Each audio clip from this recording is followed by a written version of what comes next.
Hi everyone! Konti lang ang views mo, gawin mo ito sa settings mo.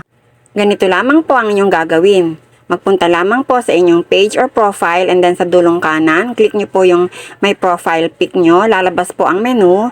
And then sa dulong kanan po sa ilalim ng profile pic nyo, makikita nyo po yung parang gulong, click nyo po yon.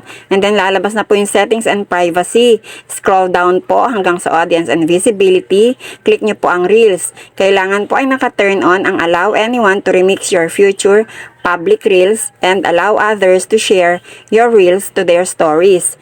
At kailangan po ay nakapublic ang inyong reels default audience para po mas malawak ang marating ng inyong reels. Mas marami pong makakapanood. So balik po tayo sa audience and visibility. Click nyo po yung followers and public content. And then, kailangan po tandaan na ang lahat ng profiles na naka-turn on ang professional mode, kailangan po ay naka-public ang settings ninyo para mas marami po ang maka-follow sa inyo at para po pag may nag-follow sa inyo, makikita po nila kung kayo po ay nag-follow back.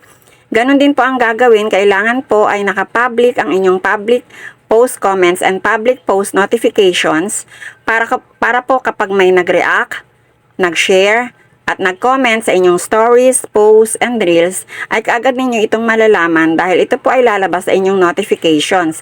Sana po ay may natutunan kayo sa aking video for today. Have a nice day. Follow me for more.